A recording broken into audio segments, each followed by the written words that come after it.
to the GAB Talks by the Independent Press Award. I'm your hostess, Gabby Olzak. Today, we will be speaking with Don Berg, author of Schooling for Holistic Equity, How to Manage the Hidden Curriculum in K through 12, winner of the 2023 Independent Press Award in Psychology and a distinguished favorite in education. Don is a psychologist with more than 20 years of experience in leading children in self-directed educational settings. He earned a degree in psychology from Reed College in Portland, Oregon. A researcher, alternative education practitioner, leader, and author. Don's work has been published in numerous journals, and he has presented at conferences worldwide. Don is the founder of Attituder, LLC, and the executive director of Deeper Learning Advocates. This is my favorite part. A self-proclaimed recovering faux-achiever, Don joins us from the Joyful Llama Ranch in West Lynn, Oregon. Wow, that sounds gorgeous, and I would imagine it is. Congratulations, Don, and welcome to the GAB. Thank you very much. I'm very honored to be here and to have this opportunity. I really appreciate it. Well, it's really great to have you. So let's start from the top. Okay. Why is the American school system in crisis? What do you see as the problem, and what's the solution? Yeah, so my perspective on the challenge is one that's not the usual academic scores are this way or that way. My perspective is more about how the people in the system, the students, the children, the teachers, are actually disengaged. This is not new data. The Gallup has well documented that both teachers and students are disengaging from their experience of what's going on in the schools, which is, of course, if you're disengaged, then you're not learning as well as you could be, learning or teaching as well as you could be. And so it turns out that psychology knows about how motivation and engagement work. So engagement is a very solvable problem. In fact, the Carnegie Foundation put out a big report in 2015 that specifically said the achievement gap, that's a big problem. That is a challenge. But the engagement gap is both more pernicious because it undermines fundamentals of learning, but also it's more solvable because psychologists have a real good understanding of how engagement works and what we can do to change it. So the challenge, and we're starting to see some data in coverage of some mental health challenges that are going on in education right now too, with the students, particularly adolescents. That's been a long-term trend, but now it's getting some more attention than it deserves, and it's something that is probably worsening. So the challenge is really around one of the fundamentals of learning, which is the engagement piece, and we know what to do about it. So that's where my book is one that yes, we're talking about a big problem in education, but it is a very solvable problem, and more solvable than what's mostly getting attention, which is these scores and test scores and grade things and, academic achievement. That's important, but we can solve a more fundamental problem more easily. So that's the fundamental problem is if people are disengaging from learning and teaching, then that's just not giving us as a society what we expect of our education system. I agree with so many things that you said. I think there is a hyper focus on grades. And I have two teenagers, one who's I'm going to college in September, and there's such a focus on scores, test grades, and I think they're definitely losing that love of learning in the process. Right. So Don, and the mental health crisis in the schools, that's a whole other topic. Maybe that could be next as a psychologist. So how, Don, do schools become a place where both the teachers and the students become passionate again about learning? How do we get there? What's your model for that?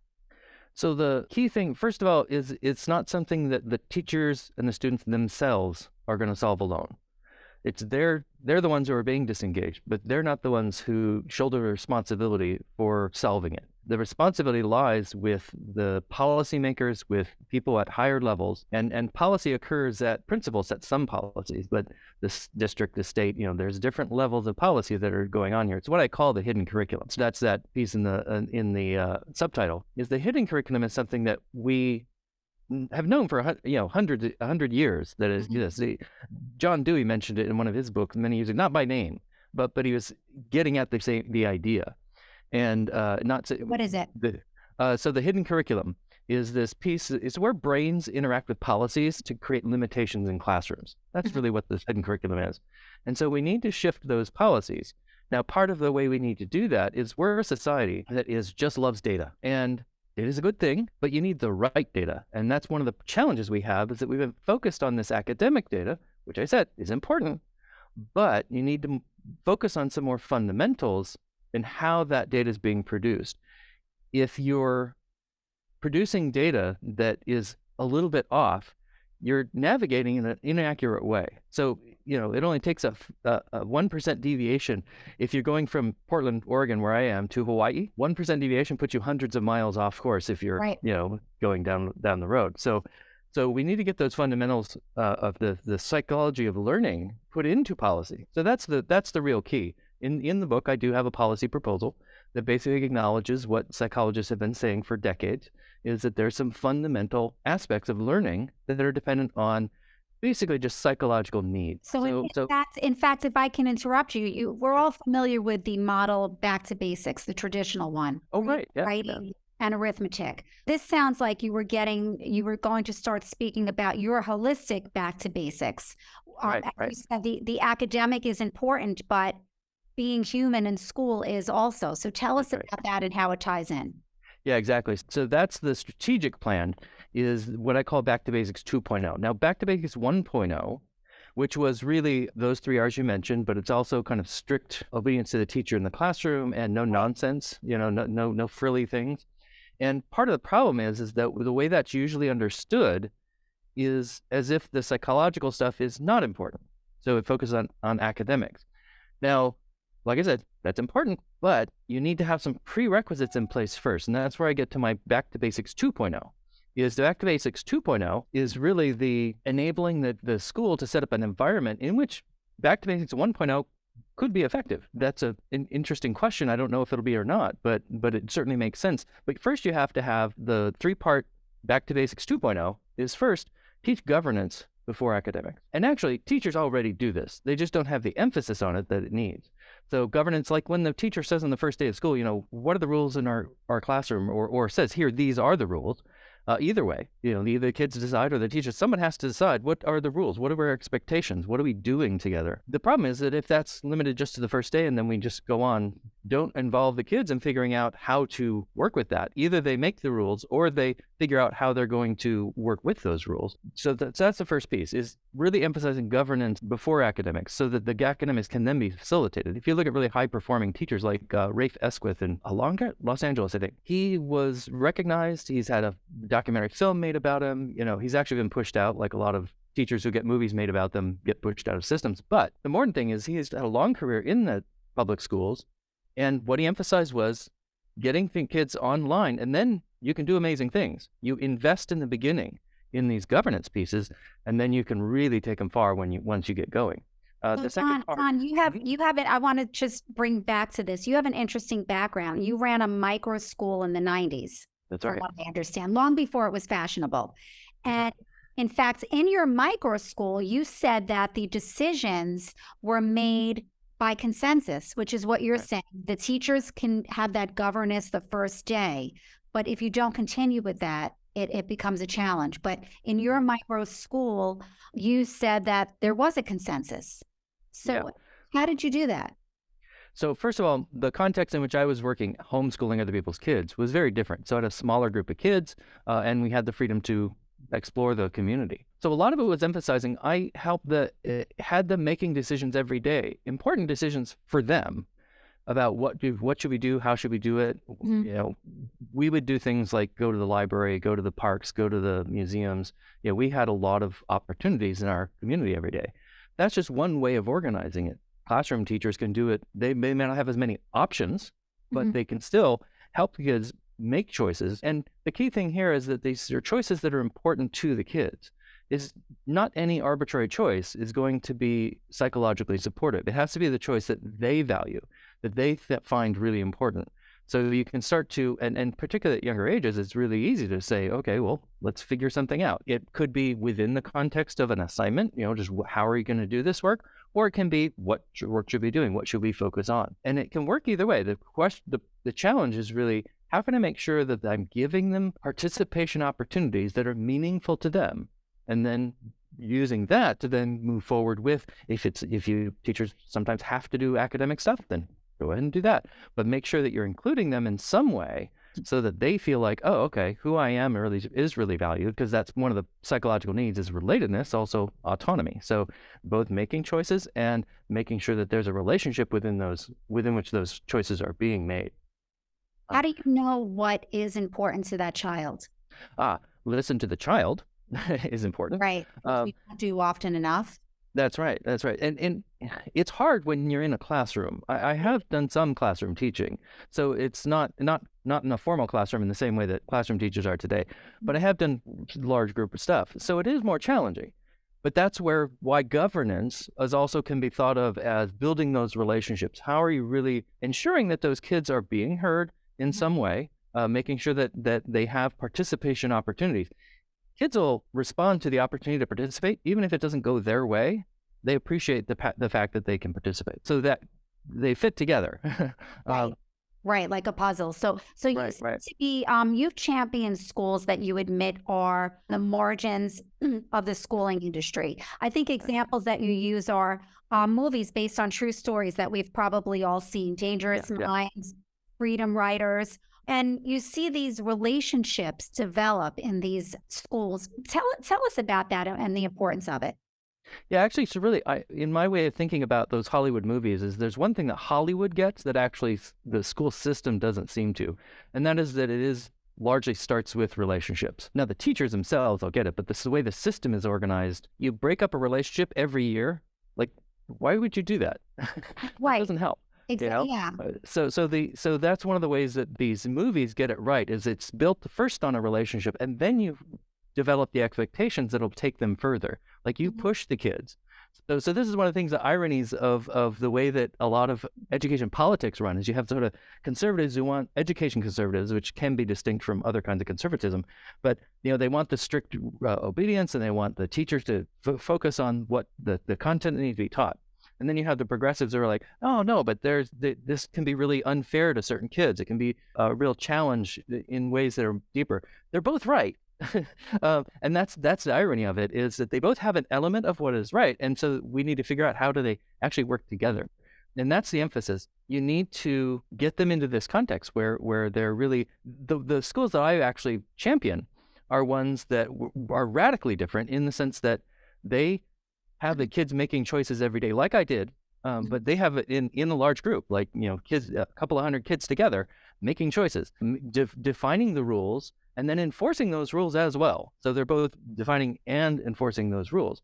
So these are very different kinds of schools, and they don't have the particular schools I'm thinking of don't have academic requirements. In other words, the kids can choose to go to class or not, but they're always making choices about what they're doing and how they're doing it.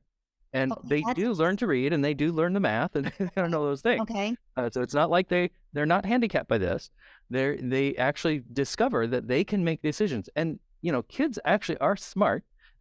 They figure out, oh, reading is something I need to get along in this world, and so they figure out how to do it, or they get someone to help them do it. They take classes. Actually, most kids in these schools take classes of one form or another. They just don't have to, but they choose to because kids are naturally curious. Kids are naturally impassioned about they'll find their passion and start to pursue it. And turns out that when you pursue a passion, there's probably no passion in the world that doesn't require you to read at some point. Oh, Even if you're doing something that sure. doesn't seem like it does, but there's a guide, there's somebody you have to read, it's going to happen. And so when you give them the opportunity, they actually pursue those things and discover the deeper mechanisms in the culture that allow them to do those things. So you talked about the two sides of the debate, the equity Yeah. debate. Sure. What is holistic equity then? What do you consider holistic equity? Holistic equity is looking at equity in a lens that takes the equity piece and really defines it clearly in terms of needs. So the progressive side, who are typically considered the champions of equity, say, well, there's all these unfair outcomes, and so that's problematic.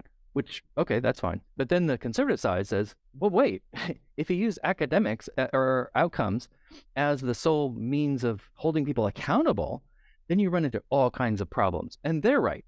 Okay. So once again, we have kind of both right. And so the problem is that if you define equity entirely in terms of outcomes, you get those problems. So part of what I'm doing is drawing on a National Academy of Sciences definition of equity, where they mention needs in one of their three defining statements. And I say, oh, okay, that's a thing, but add a little bit to it by saying needs need to be the bedrock of how the whole definition works. So I put needs into all three statements.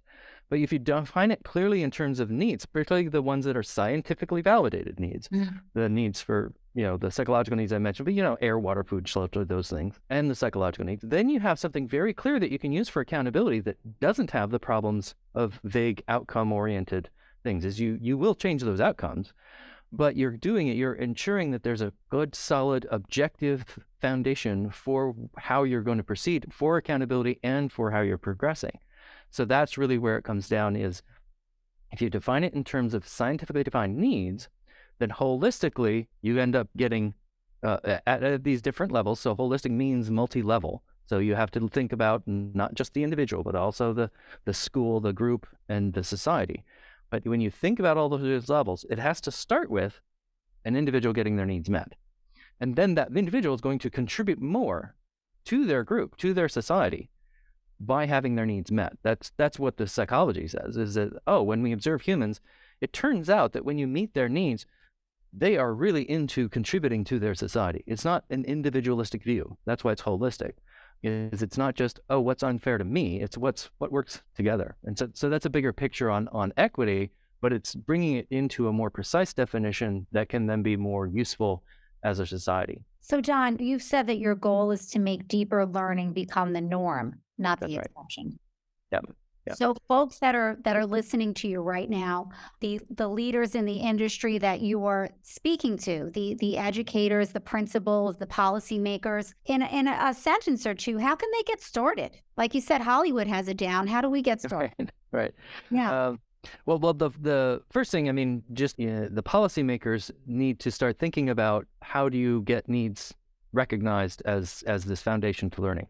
That's where the policy proposal in the book really is about embedding that policy, the needs in policy, so the policy stops undermining the learning. So that's what they need to do, is start getting educated about, okay, how do the needs work? What are they? And how do we put them in the policy so that becomes a way that they can be held accountable for what's going on? So that's where there's, in educationese, the word is climate, is what is the classroom and school climate? And so there are already existing measures for classroom climate, but typically the Youth Truth and Panorama, and there's some other ones that have apps and things, the information is gathered once or twice a year.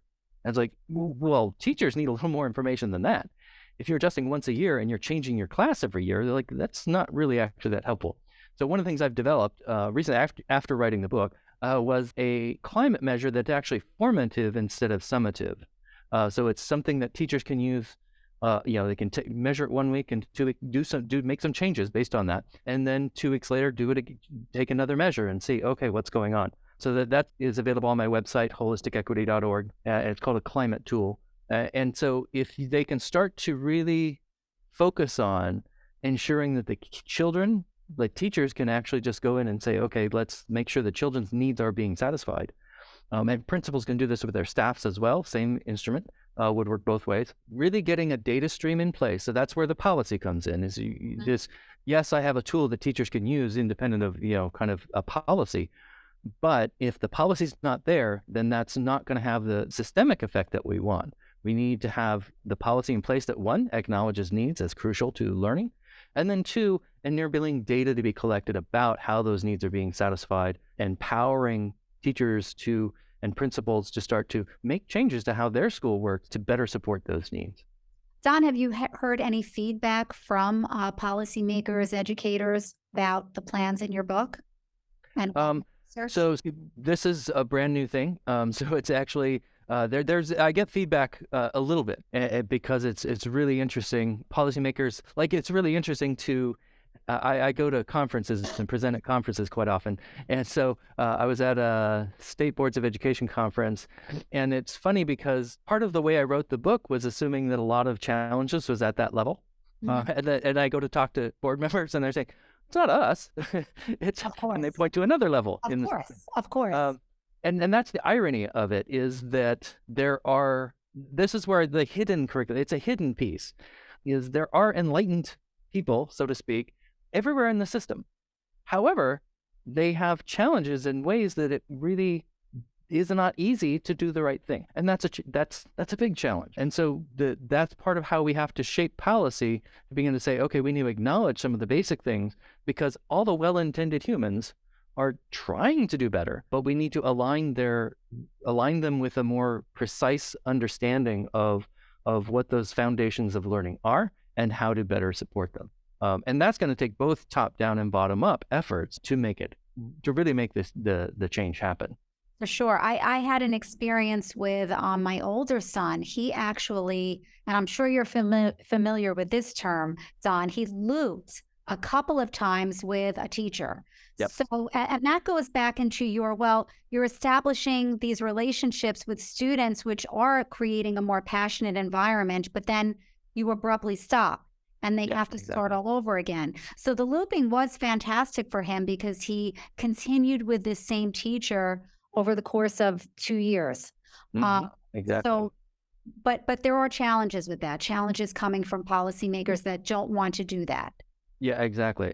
And there's a variety of ways to do either looping or having, one of the schools that I studied was one where instead of everyone being assigned a specific teacher in classroom, like for all day, for the younger ages, they work more like community college, is that you just put out a slate of offerings, and those things, the kids can pick and choose. Now that requires, once again, some interesting challenges, but that's the thing, is looping's one way to do it. Doing offerings, or having a slate of classes that kids can pick from. There are a variety of ways to do it, and there are schools that are trying to just enable age mixing across broader ages as well. There's a program in Washington that I'm in talks with, trying to figure out how to make that work. So there are a variety of ways to do it, and that's where it's really important to have both that top down and bottom up. Is that the bottom needs to be able to say, hey, here's what's going to work for our community. It's not going to work for everybody. None of it's going to work for everybody, except the needs support themselves. But if you figure out how in your unique community, what is it? Is it looping? Is it offering a classes, variety and the menu of options? There's different ways to do it. So there's different ways that communities can figure it out and make it happen for their community in their unique way. Right, because each community is different. Exactly right. So you have an interesting background, John. Well, first of all, I love the fact that you say you're a self-proclaimed recovering faux achiever. That's right. I want you to talk to us a little bit about that. But so you completed your undergraduate degree in psychology 25 years after you began. Yeah. Not lack of intelligence, quite clearly. So what happened there, and what is a faux achiever?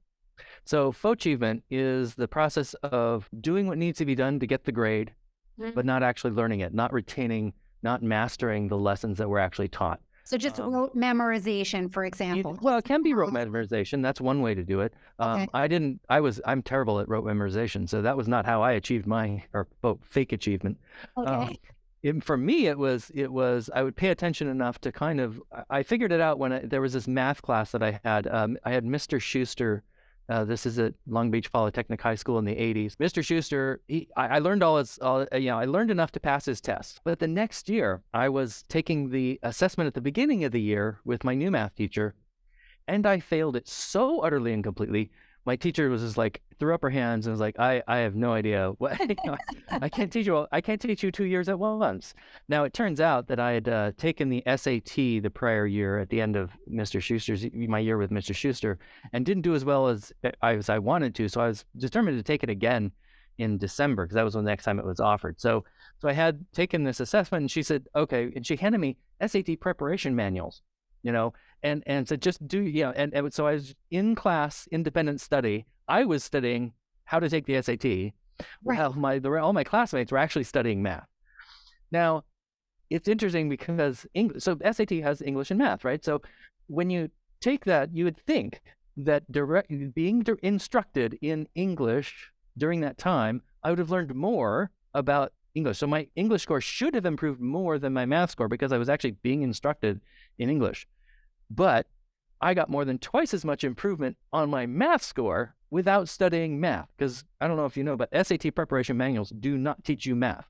They teach you how to take a test. Yes, I'm very familiar Different with thing. it. Yes. Yeah, if you have teenagers, you probably My won't go to daughter's college. starting college in September, so we're Yeah. familiar with that. Yes. So that is clear evidence of fake achievement. Okay. I did not learn any more math. In Right. fact, Learn how arguably, to take the exam. I only learned how to take the exam. Right. And yet my score improved more and I was in a college preparation program. Okay, so they know how important the SAT is. And that English class should have been doing a lot more to prepare me for taking an English exam than, I improved on both, but I got twice as much improvement on the math side. So you assumed on that you're a big proponent of the new current policy sweeping the country that the SATs and ACTs are optional? Yeah, I think it's All something these that colleges are taking holistic approaches. They're all taking that's what they're doing. Right, and that's absolutely right. Is that the SAT has largely been a brainless way of eliminating more. So big fancy colleges have the problem of having too many applications that they can possibly wade through. Right. And so if you can just arbitrarily, based on a number, say these kids don't count and these kids do, right, that saves you a lot of effort. Okay. But they've done away with that now, and now they're finding that it's big business. But that's a whole other topic of conversation. But I guess it's safe to say that the test scores are kind of poster children for faux achievement, wouldn't you say? Absolutely, that is the point. Yeah. And so it's not that the exams don't do anything; they do some things, but you really need to be clear about what you're trying to achieve by having them take that exam. That's the thing where if it's just it is unfair just to simply say, based on an arbitrary number, we're going to not even consider a bunch of people. If you have to have a way of regarding people as people, like, okay, they have a unique history, they have a unique opportunity, and some of them are going to take the test well and some aren't, and that does not reflect their ability to take advantage of a higher education opportunity. Exactly. It reflects other things. So you have to find ways to do that, and that's the thing that making test scores an arbitrary cutoff is just blatantly unfair. But it also, they have to then figure out other ways of wading through so many applications. And so they're going to still have to look at grades and say, okay, we're going to have an arbitrary cutoff for grades, which grades are a better reflection of something. They're not perfect either. But that's a problem that the higher education people in the elite institutions, sure, they've got a problem, but they shouldn't impose that. That shouldn't be the solution for everybody in the system. And that's part of the problem is that, Absolutely. Each institution needs to have some way of handling their issues, and arbitrary cutoffs is one way that some schools are going to do that, but not all schools should be doing that. And so arbitrarily saying all schools should either have or not have the SAT is, that's just not good policy. That's not good human education either. So human education, that's a big focus of your research. Now you did do well, let's get back to, so what happened in between the 25 years? What was going on there? That's right. So I did, with my improved scores, I got into an elite college. That's, Reed College, as you mentioned. But that was me on the rails because, I was, obviously, if I'm in a magnet program and taking ST and everything, I'm smart enough to be considered intelligent. But that was just riding the rail. Like, I didn't know what else to do with myself, so I went off to college. But 3 years later, and I did okay enough to stay in for 3 years, and then chose to pull myself out. So I dropped out of college in '89, I guess it was. But what I dropped into, the only reason that even worked was because I had a sense of passion about working with children. Is that in each summer before going off to Reed, I had this job at a summer camp in the mountains in Southern California, and I found that I was working with the probably 7 to 12-year-olds, and I was just like alive and passionate, and it was interesting and engaging, and like the exact opposite of school. I'm sure a lot of high schoolers would agree wholeheartedly. Exactly. So for me, I actually became a certified professional nanny. Wow. I went to school. I dropped out of Reed and became a nanny. Wow. So that was my like, okay, I'm going to figure out, I'm following this passion to work with children. And I went to nanny school, and then I was like, I did a little bit of that work, but then I was like, you know what, that school age, that 7 to 12 years old, that's my sweet spot. So that's how I ended up homeschooling other people's kids, was like, oh, how do I work with the kids that are really interesting and exciting to me, babies are great, but they're not my jam. That's I not the thing I agree. really Yes, want. yes. So how could I do that? And that's where I ended up homeschooling other people's kids. And then, did a variety of things. Now, this was in the 90s. Into the early 2000s, I didn't work out a sustainable business model. Now, it would be a lot easier today. You can see that there are a bunch of programs that micro school programs, because now that's a thing. And so, yeah, if I had the internet and a bunch of support, that'd have been great, but didn't work But it there out. was no such thing then. There was no, Yeah, yeah, exactly. It yeah, wasn't a thing. no, Um, so that ended up transitioning me to, doing a lot of different things. And then when the economy crashed in 2008, I kind of questioned, what's going on? So I went back to school, finished my degree, just because part of the thing was that Reed itself had changed. And now there was a professor who studied motivation in educational settings. Like, that's what I want to do. that's what And that's what I've been doing. okay. Yeah. So and I did my study on a couple of those radical schools, a couple here in Portland, Oregon, that, operate where kids are completely at choice. They get to choose what to do and how to do it and who to do it with, and found that they actually maintain intrinsic motivation across the years, which is completely different from all the mainstream schools that have ever been studied over the last 3-4 decades in which studies like this can be done, is that in traditional schools, motivation and engagement decline. Mhm. In these schools, it's at least maintained They because have kids are naturally curious. do they still have the same class size in these non-traditional schools? That entirely depends. So one of the schools that I studied, as I said, did more of a community college model, and so class sizes were usually pretty small. Mhm. But it all depended on who showed up, like how much demand there was for the course. They'll pack people into a room if that's class is popular enough. Okay. But also the teachers have the option of saying, I can only handle X number of students, and so that'll be the limit. And then they have to wait for another time to do it. So there's a lot more freedom for the teachers in that kind of model. They're respected as professionals and expected. I asked the teachers specifically. I interviewed teachers who had experience in both their alternative that I was studying and more mainstream schools, and every one of them said, "I'm more respected as a professional." If they had experience in both, it was like, I'm just respected as a professional here because when I go, like this one teacher said she had come from the mainstream system and she was hired into this the homeschool alternative resource center. She decided she wanted to do a knife making course. Okay, this is serves kids down to elementary, like this is a Wow. pre-K to 12 Wow. school, right? So she's going to offer Okay. knife making. Now, and so she was like, okay, I got to prepare, a safety plan, and I got a contingency plans, and I got a budget, and so she prepared. And she goes into the executive director and says, okay, I'm going to do a knife making course. And then she says, okay, what do you need? Really? And it's like, Shocking. what? Wait, what? Wasn't expecting that, was she? Exactly. She was Yeah. floored. Yeah, I bet. Because the executive director knew that this was a consummate professional who Mhm. knew her work, who knew her job, and she knew that knife making for kids is like, Yeah, of course. Yeah. and so she's gonna prepare and she's gonna take these kids seriously and ensure that they're going to do so safely. I bet it was a very popular course.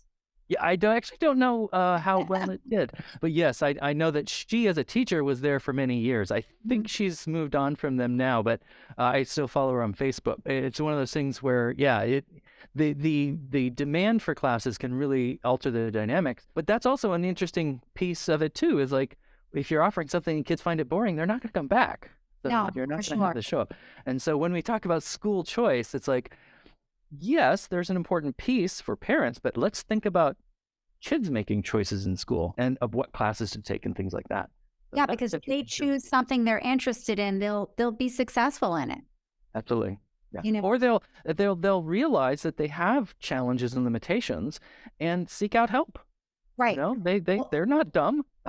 no, they're not. Both is positive. You're right about that. Yeah. So Yeah. so you do have some experience as we discussed in leading children in non-school Absolutely. settings, but you don't have a teaching degree or teaching credentials really. So why should folks read your book, 400 pages and then some, Right. listen to what you're saying?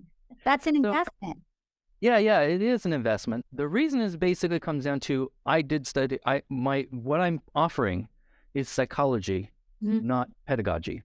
mhm, I'm offering to say I have studied this deeply for decades, mhm. and to the getting a degree, writing a thesis, getting published, and so that what I'm offering to educators in particular is a deeper look at some aspects of the psychology of learning, and what are those fundaments to enabling that to happen, not from an academic achievement standpoint, but from a human learning, how do we engage with life and get a better grasp on reality kind of learning. And so that's what I have to offer is as a deeper look at what is this fundamental learning thing that we all expect to have happen. And it's true, not just I will observe from some on high place and decide what these kids need or what these teachers need, but when you really think it through, the teachers have those needs, the principals have those needs, everybody, all the humans in the system have to have these needs. And it's cross-cultural, it is truly universal. And so what would it mean to shape the system to serve those humans rather than just serve a system of an economy?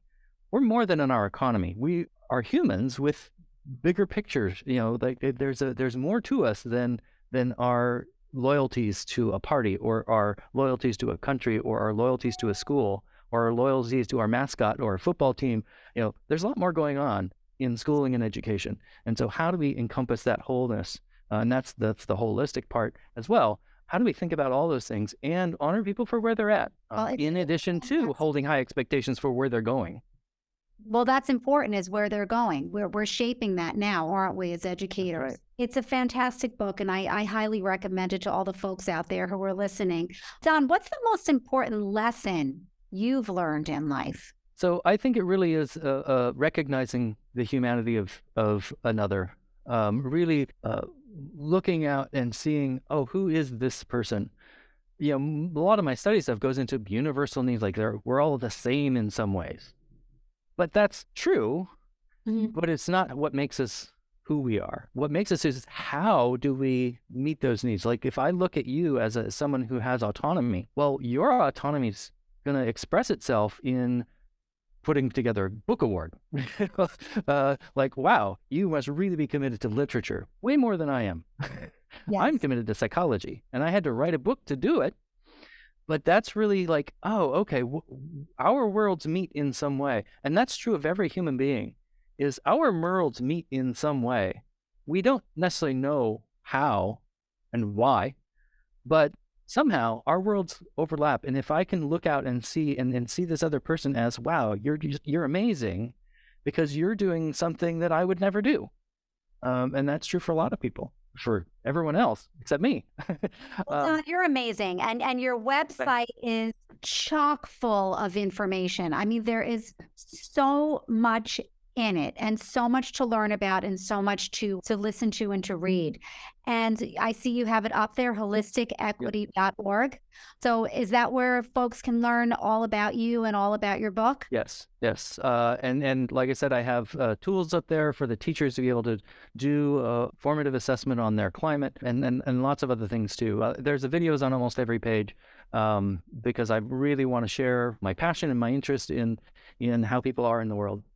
So Don, lastly, what's next for you? So my focus right now is getting this tool to be useful. I literally just released it just a few weeks ago, and so I really want people to play along with it and learn, figure out how to use it, really make a difference in your own classroom. And this is something that doesn't run into problems with the data because it's anonymously responded to. So that's a key focus, and I'm actually going to several conferences coming up in various places. I'm going to the Self-Determination Theory Conference in Orlando. I'm going to be going to Kathmandu and Ireland. And, wow. I've got a lot going on, but I really want to encourage people to take this tool, use it, learn more about these primary human needs and how motivation and engagement work. And everything is available at holisticequity.org.